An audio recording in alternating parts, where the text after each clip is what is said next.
Dark blazer, white shirt, red or blue patterned tie. This is the unchanging uniform of one of Washington's most respected insiders, and the Justice Department's pick to lead the investigation into Russia's interference in the 2016 election. The choice of Robert Mueller for special counsel has been met with unusual universal praise from both sides of the aisle. I think he's a person of great integrity. He'll be above politics. You will not push him around. Completely unimpeachable in all respects. He will investigate the matter and follow the facts wherever they may lead. From decorated war hero to crusading prosecutor to unyielding FBI director, this is how Robert Mueller came to be considered the least biased man in America. Robert Swan Mueller III grew up in Philadelphia and attended high school at the prestigious St. Paul's School. There, he captained the lacrosse, soccer, and hockey teams. Mueller attended Princeton, where he majored in politics before receiving a master's from NYU. The death of a former Princeton lacrosse teammate in Vietnam drove Mueller to join the Marine Corps. In Vietnam, he commanded a rifle platoon, receiving a number of decorations, including the Purple Heart. It wasn't the Army or the Navy, he was a Marine. The toughest, most hardcore of the armed forces. That's Greg Farrell. I'm a reporter for legal affairs and regulatory issues at Bloomberg.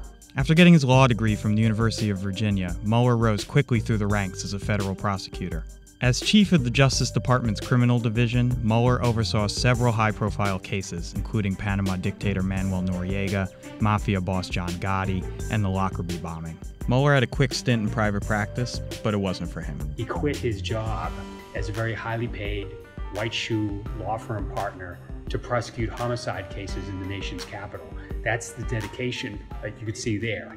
In 2001, President Bush appointed Mueller to FBI director. He is a bit of a taskmaster. He wanted to upgrade the quality of the office, and he did. It wasn't pleasant for everyone who was there, but it was something that needed to be done.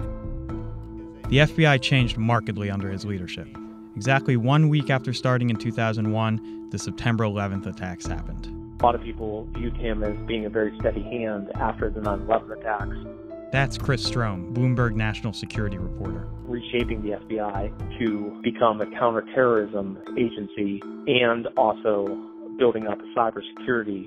And at the end of Mueller's 10-year tenure, President Obama moved for a special 2-year extension. Both times Mueller was nominated to run the FBI, he was unanimously approved by Congress. It was not all smooth sailing, though. Mueller's principles were put to a significant test in 2004 over President Bush's warrantless surveillance program secretly launched after September 11th. The secret surveillance program needed to be reauthorized by the Attorney General, who at that time was John Ashcroft. And Ashcroft was sick in the hospital. On the night of March 10, 2004, several high-profile White House officials were on their way to pressure Ashcroft to sign papers extending the program when Ashcroft's wife intervened. She reached out to Deputy Attorney General James Comey. I hung up, called Director Mueller, and told him what was happening. He said, "I'll meet you at the hospital right now." In a showdown at George Washington Hospital, Mueller and Comey stood side by side to prevent officials from the Bush administration from trying to force Ashcroft to reauthorize the program while laying in his hospital bed. Threatening to resign, Mueller and Comey were able to get the program altered. The secret program most likely wouldn't have come out of the shadows if Mueller and Comey didn't take a stand against it. Mueller's long-standing relationship with Comey has led to questions about whether he can remain impartial in his current investigation. It's clear from his almost 40 years of public service that Mueller is dedicated to the job. You'd have to be pretty much a dead-ender to not believe Bob Mueller. And while investigating allegations of collusion between Trump and Russia may be his toughest case yet, I can't think of anybody who would be better than Mueller to do the investigation. He's had a history of standing up to power. He's had a history of standing up to presidents. It's one of the most important jobs of his life. Once again, he's answering a call to duty